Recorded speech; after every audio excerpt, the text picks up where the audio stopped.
Mais uma vez eu vos saúdo com a paz do Senhor. Quero louvar a Deus por este momento que o Senhor preparou para estarmos aqui neste santuário, na sua presença, para louvar e agradecer o nome do Senhor, porque só Ele é digno de honra, de glória, de louvor nos céus e na terra. A minha Bíblia diz que não existe outro nome no céu nem na terra pelo qual possamos ser salvos, a não ser pelo nome de Jesus Cristo, nosso Senhor. E eu estou muito feliz, queridos, por este encontro que o Senhor nos proporcionou. O texto bíblico para este estudo de hoje está no Evangelho de Mateus, no capítulo de número 6, e o versículo 33. Está dentro do texto que nós lemos, que foi Mateus 6, do 25 ao 34. Nós vamos usar todo o texto, mas especificamente o versículo de número 33 de Mateus, capítulo de número 6. E eu gostaria de reler com você esse versículo para que a gente possa compreender melhor a essência deste estudo de hoje. Diz assim o texto, versículo 33: mas buscai primeiro o reino de Deus e a sua justiça, para que todas estas coisas, todas estas coisas vos serão acrescentadas. Eu quero enfatizar aqui 3 palavras chaves ou expressões chaves dentro deste pequeno versículo de 2 linhas e meia na minha Bíblia. Primeira expressão chave, reino de Deus. Segunda expressão chave, a sua justiça. Terceira expressão chave, e todas as coisas. Através dessas 3 expressões chaves, nós temos 3 pontos para este sermão, para nós discorrermos. Observe que o texto ele começa com uma ordenança, com uma orientação, mas no imperativo. O verbo está no imperativo: buscai primeiro o reino de Deus. Quem disse isso? O próprio Cristo, o Senhor Jesus, no Sermão do Monte. Compreendendo todo o capítulo 5 e capítulo 6 de Mateus, nós encontramos neste contexto muitas orientações para uma vida próspera, para uma vida vencedora, para uma vida edificada na palavra de Deus, dadas pelo próprio Mestre, pelo Senhor Jesus. E eu gostaria de começar perguntando para você: o que é prioridade na sua vida? Quando nós fazemos um planejamento, queridos, nós devemos ter uma lista de prioridades.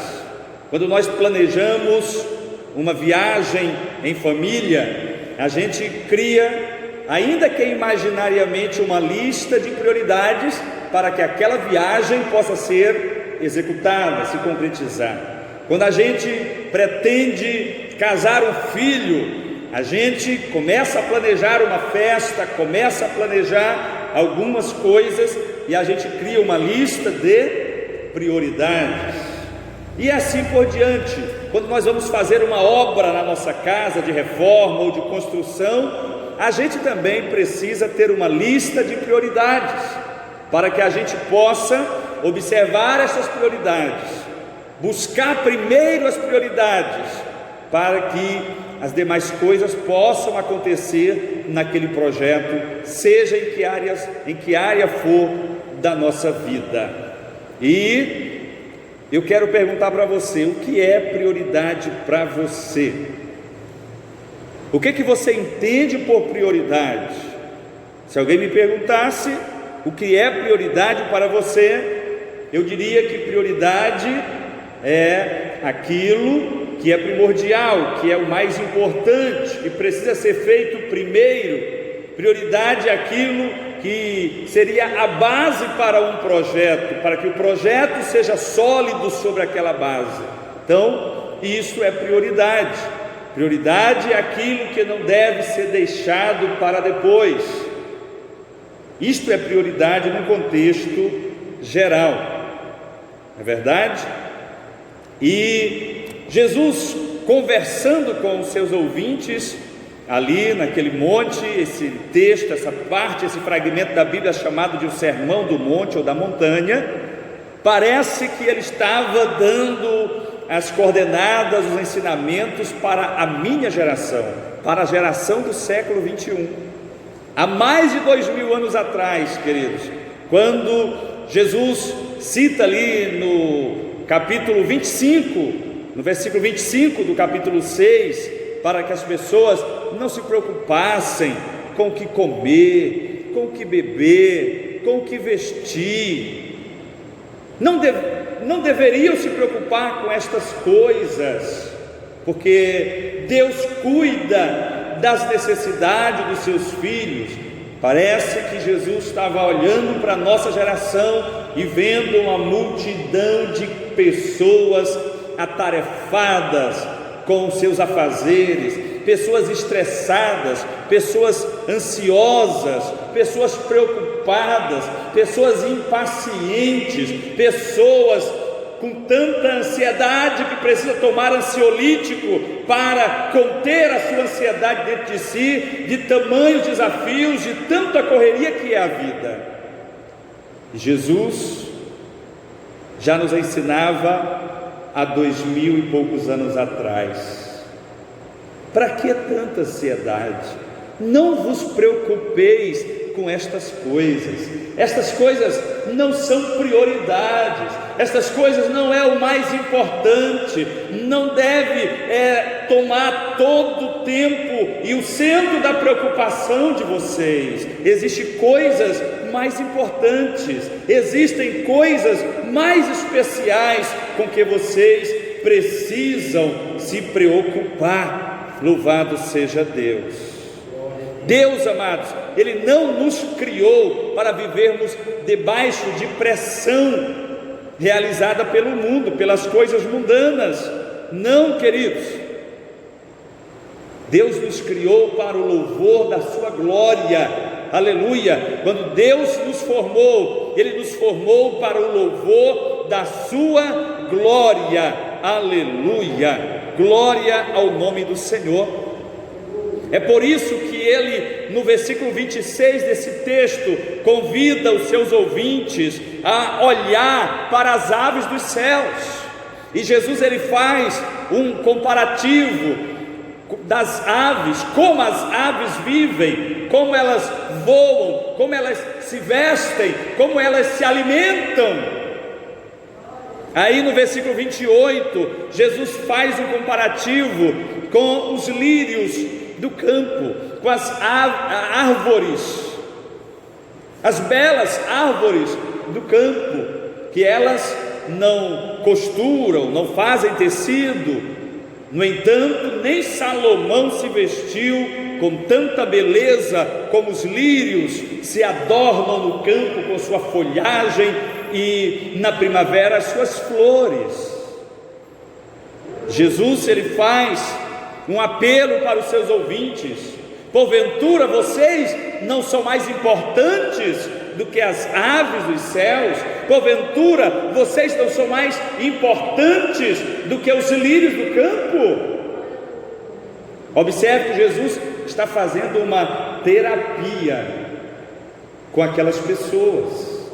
E neste momento o Espírito Santo de Deus está fazendo também uma terapia com você, que tem estado com o teu coração angustiado, com o teu coração ansioso, que tem perdido sono à noite, passado a noite em claro, preocupado com situações adversas. Jesus está dizendo para você nesta noite: não te preocupes, meu filho, porque eu estou no controle, porque é eu quem te sustento, porque é eu quem te mantenho na minha presença. Louvado seja Deus. Portanto, descanse o teu coração, acalma o teu coração. Louvado seja o nome do Senhor. Aleluia. O que é prioridade para a vida? Nós já fizemos este questionamento e nós vamos refletir nas palavras de Jesus e o que ele nos ensinou que fosse prioridade, o que deva ser prioridade para a nossa vida, principalmente para o cristão, para aquele que professa a Cristo como Senhor e Salvador de sua vida. Observe que ele começa o versículo de número 3: buscai primeiro o reino de Deus. Esta é a prioridade, amados. O reino de Deus deve ser a prioridade para a minha vida, para a nossa vida. Mas de repente você pode pensar: pastor, o reino de Deus é composto de uma lista tão grande.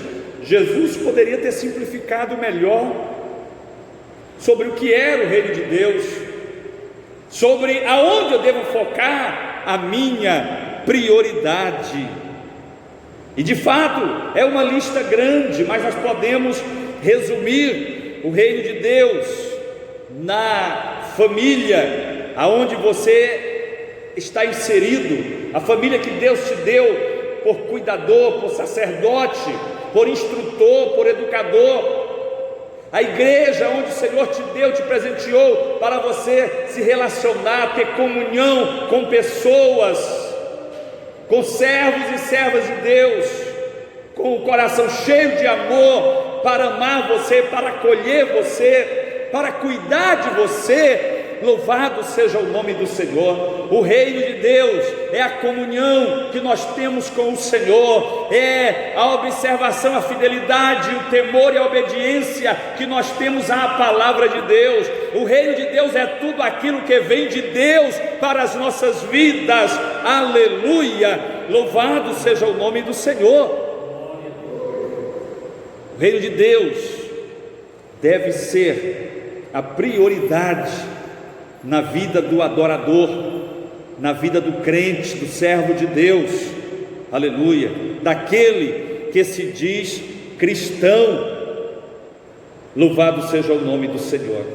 E Jesus, para simplificar melhor, para que você possa entender melhor sobre o que é o reino de Deus, ele fez várias analogias do reino de Deus com coisas do nosso dia a dia. E eu gostaria que você abrisse a sua Bíblia lá em Marcos capítulo 4 e versículo 26. Lá em Marcos 4 e 26, Jesus fez uma analogia do reino de Deus, comparando com o homem que lança a semente na terra. Aleluia. E ali você vai observar que Jesus diz que o homem lança a semente na terra, e então ele vai para sua casa, ele deita, ele dorme, dias sucessivos, e esta semente germinada lá na terra, cresce, vira um arbusto, floresce, dá o seu fruto, e quando está no ponto, aí vem a ceifa, aí o lavrador vem e corta, que a Bíblia chama de cega. Então o reino de Deus é comparado ao homem que lança a semente em Marcos capítulo 4 versículo 26. No mesmo capítulo de Marcos 4 versículo 30, o reino de Deus é comparado por Cristo como um grão de mostarda. Aí no versículo 30, Jesus começa a explicar que o grão de mostarda, amados, é a menor das sementes da terra. É uma semente muito minúscula. No entanto, ao ser lançado na terra, esta mínima semente, ao germinar, ela forma um arbusto, a maior das hortaliças, né? Na verdade não é uma árvore, é uma hortaliça, mas Jesus, ele afirma que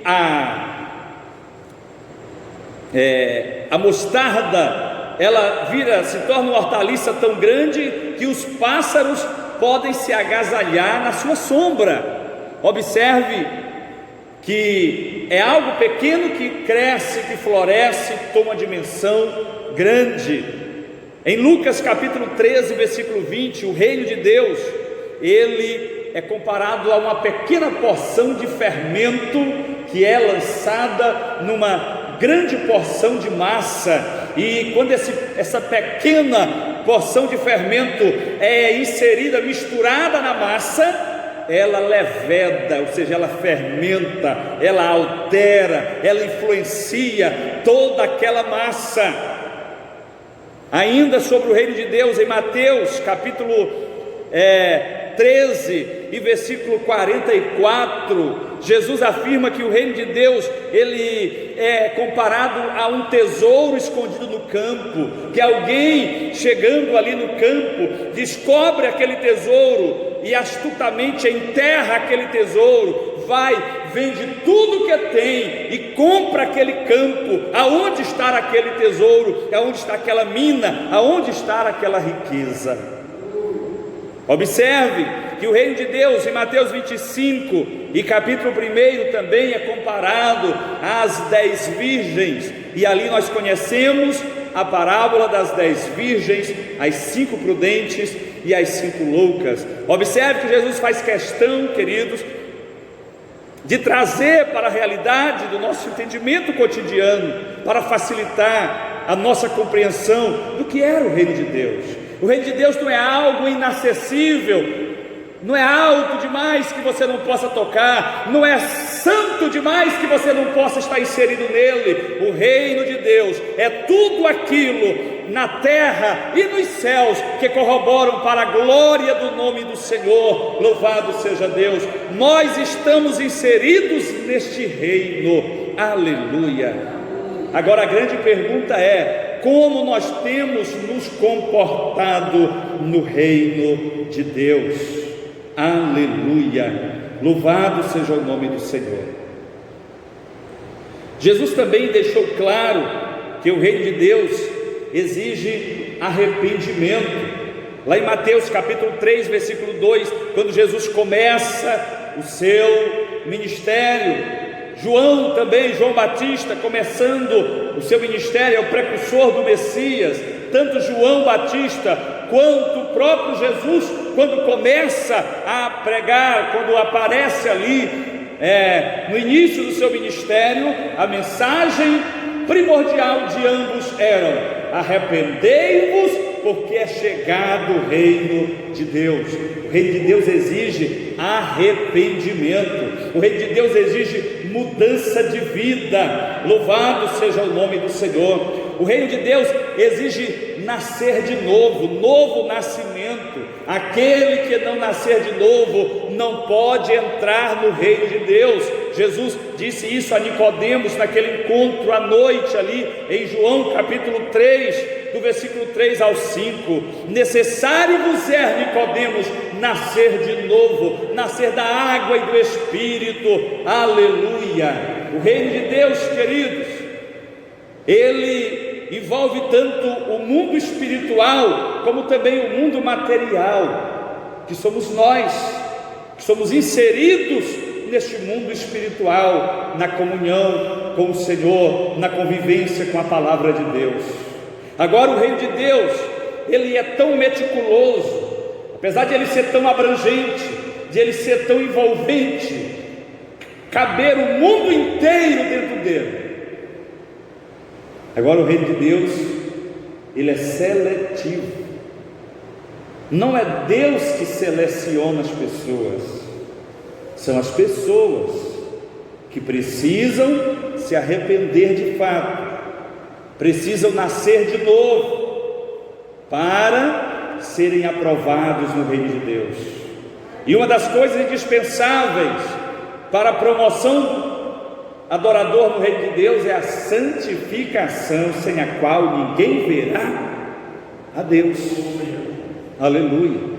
Jesus afirmou em Mateus capítulo 7, versículo 21, que nem todos que clamam Senhor, Senhor, entrará no reino de Deus.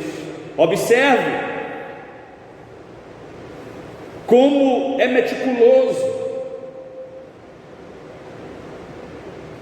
como é algo que nós precisamos ter muito cuidado. Tem muita gente que tem tratado o reino de Deus como um comércio, tem muita gente que tem tratado o reino de Deus como uma feira livre, como uma promoção, como algo barato demais. Não, amados, o reino de Deus, apesar de ser de graça para todos nós, mas ele custou caro, ele custou o sangue de Cristo Jesus derramado no Calvário por nós. Nós precisamos valorizar o reino de Deus. Nós precisamos valorizar o novo nascimento, aleluia. O reino de Deus exige renúncia. Tem muita gente que quer viver no reino de Deus, mas não quer renunciar aos prazeres da carne. Tem muita gente que quer estar inserido dentro da igreja de Deus, mas não quer renunciar às práticas mundanas. Nós precisamos renunciar tudo em prol do reino de Deus. Aleluia. Jesus promete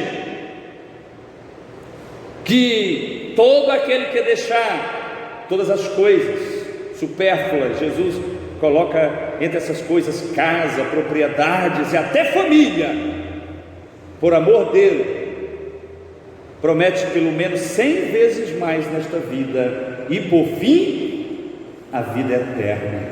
Então, queridos, o reino de Deus exige renúncia, e nós precisamos estar dispostos a renunciar. Resumindo, o reino de Deus pode ser considerado como tudo o que vem de Deus. A nossa família, ela é parte do reino de Deus, ela é a horta, o jardim que Deus nos deu, que Deus nos presenteou para cuidar. Como eu estou cuidando desta parte do reino de Deus? A minha família está florescendo, queridos. A minha família está crescendo em graça, em conhecimento. A minha família está crescendo em temor do Senhor. A minha família está conhecendo as Sagradas Escrituras. A minha família tem andado como verdadeiros adoradores, como orienta a palavra de Deus. Deus tem estado satisfeito com o desempenho espiritual da minha família. Eu sou responsável por este desempenho espiritual, por esta partícula do reino de Deus, que é a minha família.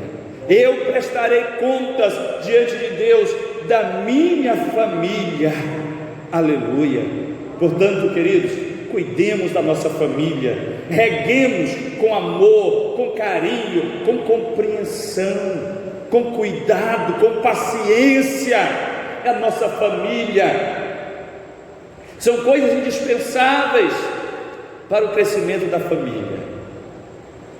A gente costuma receber, às vezes no gabinete, pessoas que estão, famílias que estão se rompendo por falta de paciência, por falta de amor, por falta de compreensão.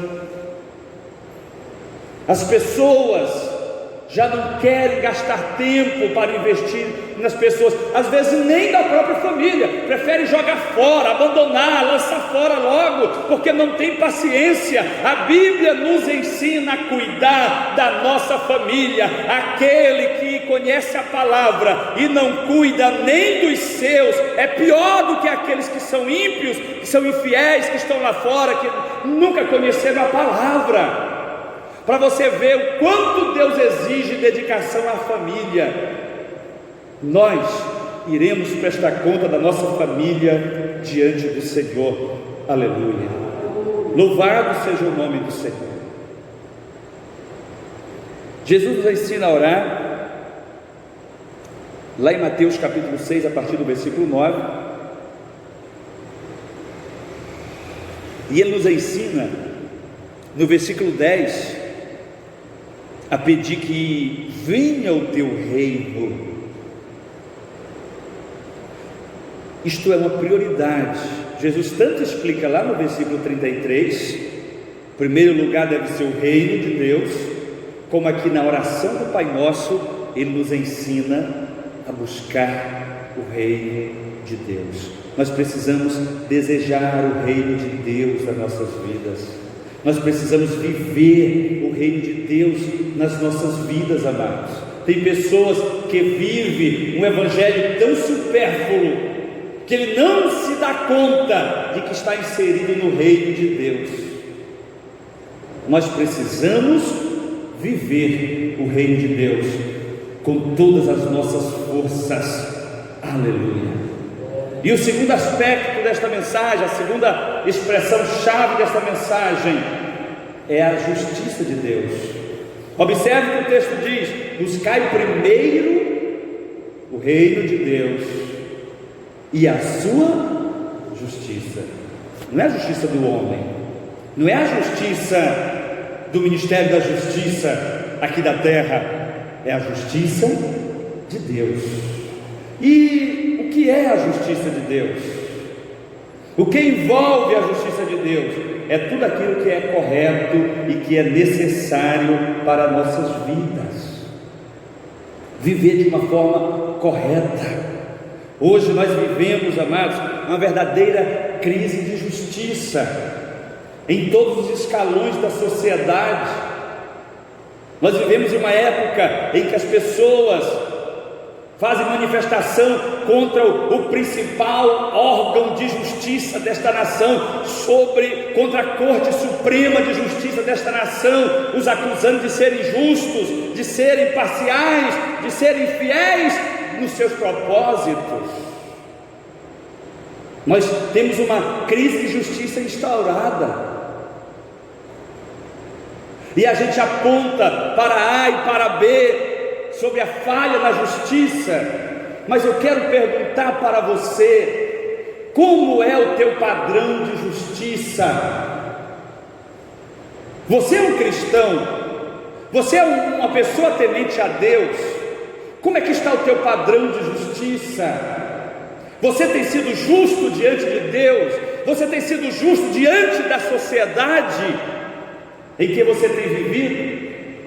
Nós acabamos de passar por um momento da nossa nação, que é o pleito eleitoral, a campanha eleitoral, e é lamentável como a gente percebe à nossa volta a falta de justiça, começando entre nós mesmos, amados.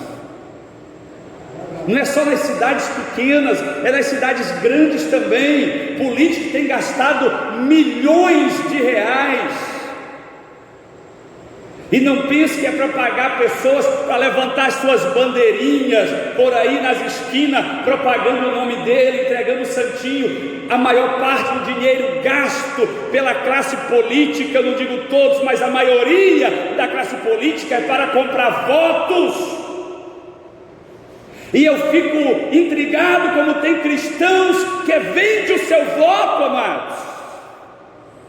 E eu fico mais revoltado ainda que tem cristãos que se emprega a políticos para comprar votos para estes políticos durante as campanhas eleitorais. É corrupto quem compra o voto, é corrupto quem vende o seu voto. E mais corrupto ainda o cristão que pega dinheiro de um político para dar para outras pessoas votarem naquele político. É pecado, amados. Aonde está o nosso padrão de justiça? Se Jesus estivesse pregando hoje este sermão aqui, como Jesus se comportaria diante dessa situação? O reino de Deus não é importante para muitos cristãos. O mais importante é ganhar 100 reais por um voto e ser governado por um corrupto durante 4 anos da sua vida. O voto do cidadão não tem preço, amados. O voto do cidadão é a arma mais poderosa que ele tem como cidadão para constituir uma autoridade na nação. Não é uma mercadoria. Como é que está o nosso senso de justiça? Acusamos os governantes de serem injustos, mas entramos na mesma linha quando negociamos o inegociável.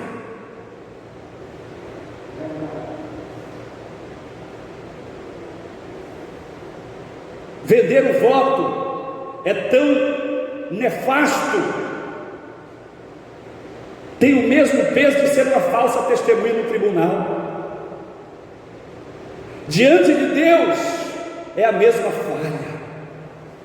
E nós temos que ter muito cuidado e analisar, porque Jesus está prestes a voltar. Jesus não tarda a voltar. Precisamos estar preparados para nos encontrar com o Senhor. Devemos buscar o Rei, mas devemos buscar a justiça também. As pessoas precisam olhar para nós e perceber esse senso de justiça nas nossas vidas. O meu vizinho precisa olhar para mim como crente e desejar ser crente como eu sou crente, amados. Se isso não acontecer, o nosso evangelho não tem sentido algum, amados. O evangelho de Cristo não tem sentido algum se as pessoas olharem para nós e sorriem de nós, os ímpios olharem para nós e debocharem da forma como nós temos vivido o nosso cristianismo. Eu tenho conversado com pessoas descrentes, que convivem com muitos crentes, e como eles são ávidos a falar dos defeitos dos crentes.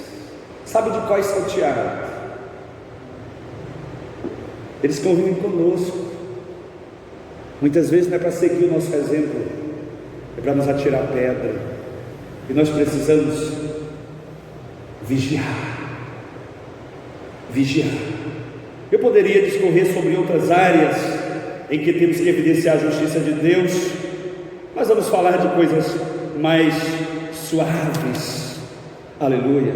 Vamos falar das demais coisas, que é a última parte deste sermão. Observe o texto e eu quero reler. Buscai, pois, em primeiro lugar o reino de Deus e a sua justiça, e a terceira parte, e as demais coisas vos serão acrescentadas. Aleluia. O que são as demais coisas, queridos? São todas as coisas que vêm depois do reino de Deus. Aleluia. Jesus ensinou que por último estarão as demais coisas. Quando ele disse lá: não vos preocupeis com o que há de comer, com o que há de vestir, com o que há de beber. Isso são as demais coisas. Às vezes nós nos preocupamos tanto com o que comer, que acabamos infringindo o padrão de justiça cristão para conseguir comida. Às vezes a gente se preocupa tanto em vestir e se apresentar bem, o melhor calçado, quem sabe até uma competição, que a gente infringe o padrão de justiça com as nossas vestimentas, com a compulsão por compra. Devemos estar satisfeitos com aquilo que o Senhor nos deu. Olha a oração do Pai Nosso, nos ensina: o pão nosso de cada dia nos dá hoje. Tem gente que quer amontoar o pão da vida inteira num só dia, e aí inverte as prioridades. Quantas pessoas tinham vontade de ser prósperas, oravam para ser próspera, para abençoar o reino de Deus, para trazer os seus dízimos, para ajudar os missionários, e hoje elas são prósperas e nem sequer tem tempo de congregar, porque inverteram as prioridades. Deus abençoou a sua vida e as outras coisas agora são as mais importantes. Você vê ela e pergunta: a escola dominical, eu não tenho tempo. O culto de sexta-feira, eu não tenho tempo. Porque o reino de Deus já não é mais a prioridade.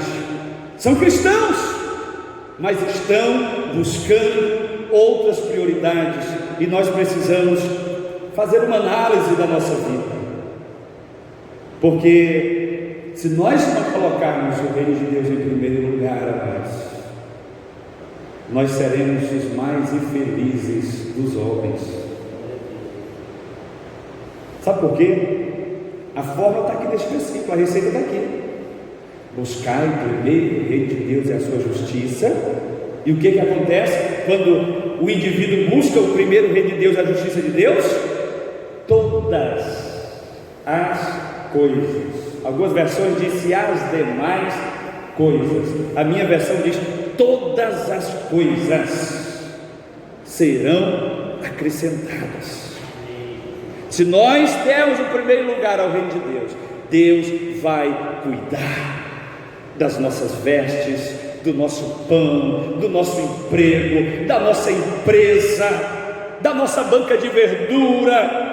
Deus vai cuidar de cada uma das nossas necessidades, se nós dermos o primeiro lugar ao reino de Deus. Aleluia, louvado seja o nome do Senhor. Tem gente que só porque às vezes dá uma oferta gorda ou ajuda alguém, acha que já está fazendo tudo pelo reino de Deus.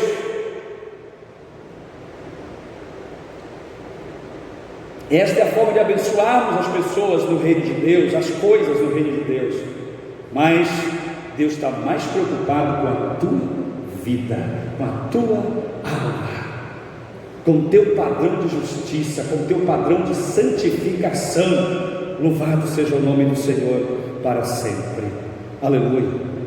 Deus sabe das nossas necessidades e Ele é o maior interessado em realizar os nossos sonhos. Eu sempre digo isso: Deus é o maior interessado em nos abençoar. Por mais Deus, Ele quer que nós façamos algo. Olha o que diz o Salmo 37, versículo 4: mas agrada-te do Senhor e Ele satisfará o desejo do teu coração. O que é agradar-te do Senhor? O que significa agradar-se do Senhor? Aleluia. É cair na graça de Deus. Quando alguém cai na sua graça, você sente uma empatia por aquela pessoa.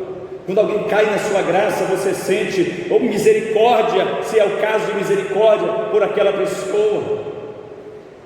Quando nós caímos na graça de Deus, amados, Ele satisfará, Ele satisfaz todo o desejo do nosso coração. Louvado seja Deus. A Bíblia diz em Romanos 4,17: porque o reino de Deus não é nem comida nem bebida, mas justiça, paz e alegria no Espírito Santo.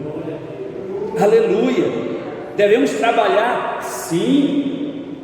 Digno é o trabalhador do seu salário. Salomão manda termos com a formiga para deixar de ser preguiçoso.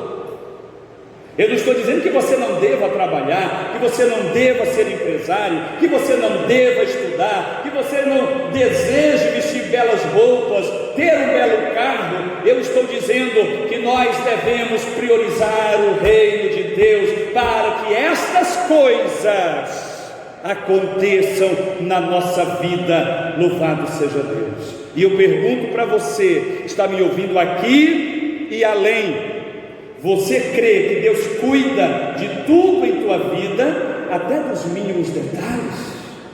Você crê nisso, queridos? Aleluia. Se Deus está em primeiro lugar na tua vida, tenha certeza que você também está na prioridade de Deus. E a Bíblia afirma que a igreja é a menina dos olhos de Deus, que a igreja é uma joia preciosa nas mãos de Deus, que a igreja é uma preciosidade, e você como cristão, como servo, como adorador, é a igreja. A igreja genericamente é a menina dos olhos de Deus, é a noiva de Cristo. Você é a igreja. Como é que você está como igreja, como noiva do Cordeiro? Uma vez eu vi uma charge que mostrava uma pessoa, uma mulher vestida de noiva, toda arrumada, mas um ambiente totalmente diferente de que a noiva devia estar. E lá dizia assim: como você quer ser a noiva de Cristo tendo um caso com o mundo?